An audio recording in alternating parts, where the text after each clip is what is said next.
모두들 잘 지내셨나요? 오늘 하루도 또 얼마나 힘든 하루를 보내셨는지 궁금하네요.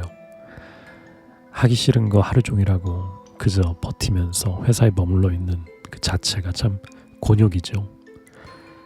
회사에 잘 버틴 당신이 오늘의 승자입니다. 퇴근하면서 지친 몸을 이끌고 집에 돌아오는 길도 참 쉽지 않았을 것 같은데요. 꽉 찬 지하철, 버스에서 이미 녹초가 되어 풀려버린 다리를 꼿꼿이 세워서 버티는 그 자체가 정말 큰일이었습니다. 참 고생 많으셨습니다. 조용히 침대에 누워서 고된 하루의 피곤함을 싹 씻어낼 수 있으면 좋겠네요. 제가 여러분의 피곤함을 조금이라도 풀어드릴 수 있으면 더 좋겠습니다. 자, 오늘은 옛날 시 한 편으로 여러분들이 잘 알고 있는 시 한 편으로 시작해 보도록 하겠습니다. 산에는 꽃 피네, 꽃이 피네, 갈봄 여름 없이 꽃이 피네. 산에 피는 꽃은 저만치 혼자서 피어있네. 산에서 오는 작은 새여, 꽃이 좋아 산에서 사노라네. 산에는 꽃이네, 꽃이 지네, 갈봄 여름 없이 꽃이 지네. 교과서에서 많이 본 시, 김소월의 산유화입니다. 산에는 꽃피네 하는 순간에 슬며시 눈꺼풀이 무거워지면서 이미 잠에 빠지신 분들도 분명 있으신 건 아닌지 모르겠습니다.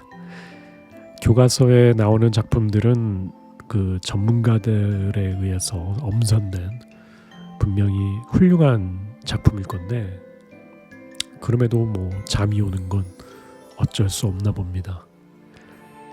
학교 다닐 땐 국어책에 김소월의 진달래꽃, 산유화, 엄마야, 누나야 등등 이런 시들을 교과서를 비롯한 많은 책들에서 여러 번 접했던 것 같은데, 그 당시에는 이런 시들을 보면서도 마음으로 읽지는 못했던 것 같습니다.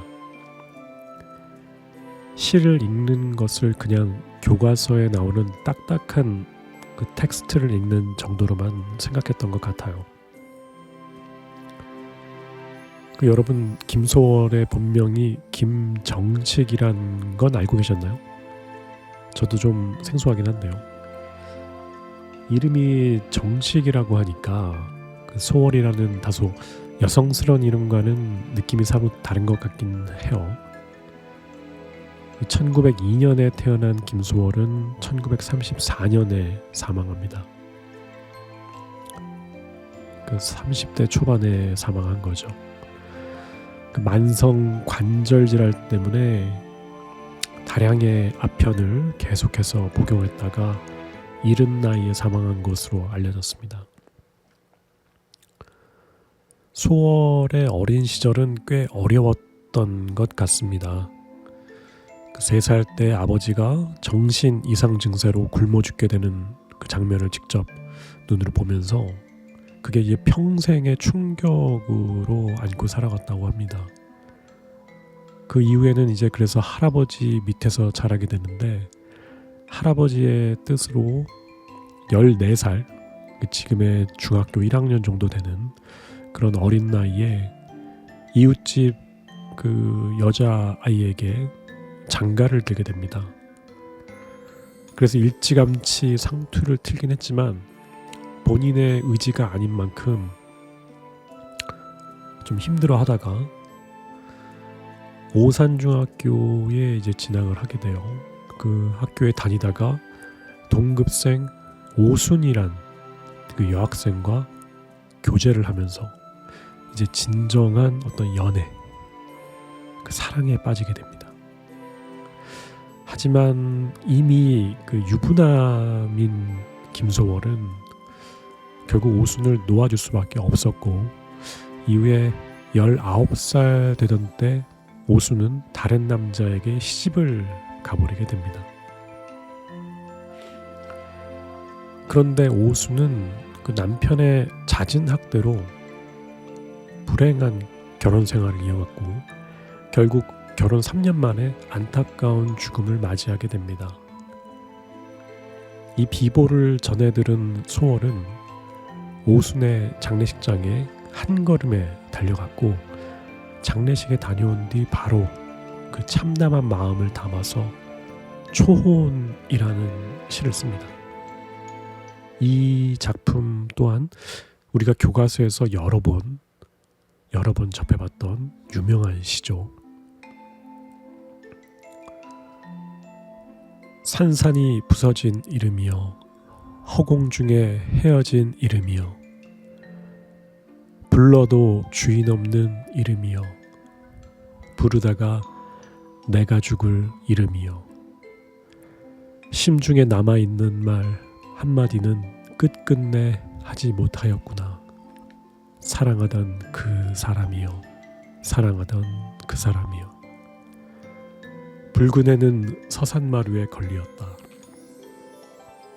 사슴의 무리도 슬피 운다.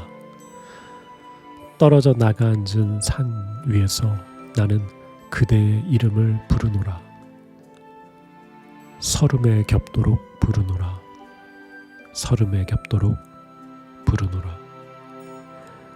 부르는 소리는 비껴가지만 하늘과 땅 사이가 너무 넓구나. 선체로 이 자리에 돌이 되어도 부르다가 내가 죽을 이름이여, 사랑하던 그 사람이여, 사랑하던 그 사람이여.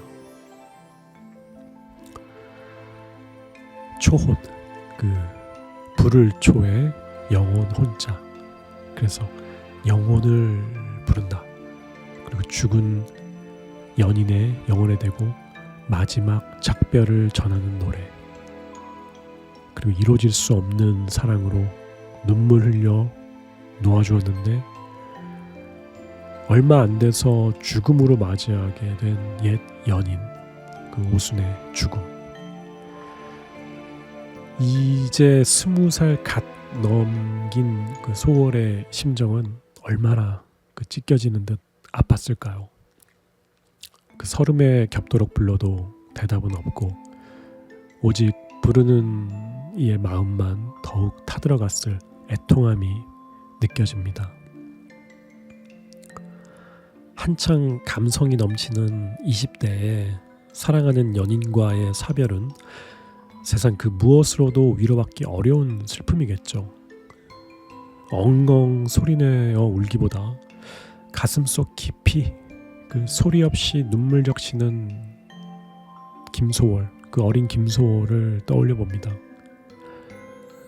이후에 소월은 일본 도쿄 상과대학에 진학하지만 얼마 안 돼요 관동 대지진으로 수많은 사람이 사망하게 되고, 이 때문에 말도 안 되는 이유로 일본에 거주하고 있던 그 수많은 한국 사람들이 학살당하는 바람에 어쩔 수 없이 다시 한국으로 돌아오긴 했지만, 넉넉하지 않은 살림임에도 그 남은 재산의 대부분을 소월의 유학자금으로 쓰면서까지 그 뒷바라지를 했던 그 가족들의 기대를 모르는 바 아니었기 때문에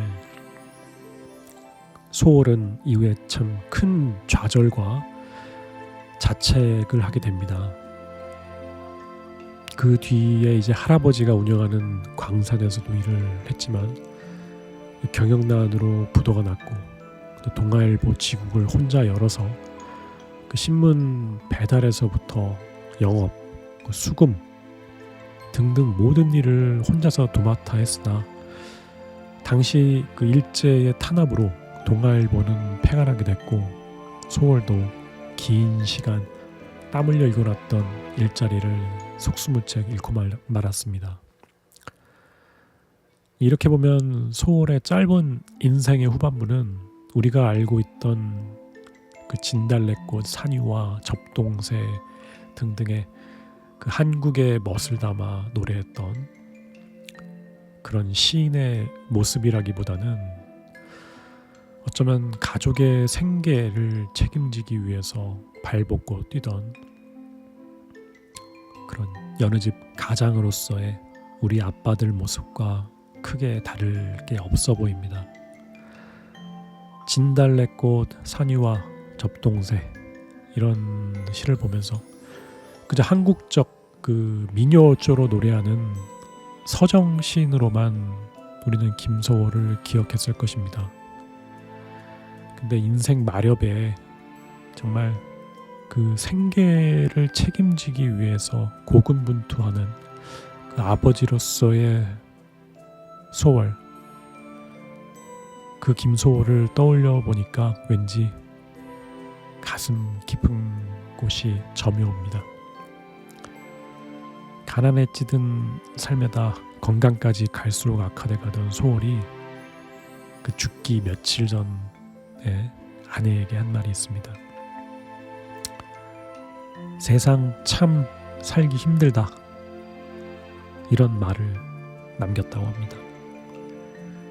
그 김소월이 살았던 시대는 우리 역사에서 가장 어려웠던 시대, 나라를 잃은 시대였습니다. 그 열심히 일해도 가난에서 벗어나기 어려운 그런 어떤 착취의 시대였죠. 때문에 가장으로서, 부모로서 그 역할과 책임을 다한다는 건 현실적으로 참 어려웠을 거란 생각이 듭니다. 그런 김소월을 추모합니다. 끝으로 이제 김소월의 시 부모 읽어드리겠습니다.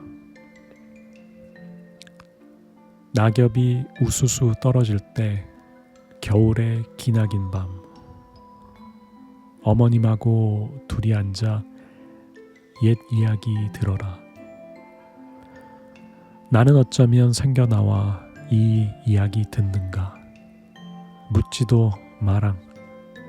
내일 날에 내가 부모 되어서 알아보랴. 감사합니다. 오늘은 까만 밤 되세요.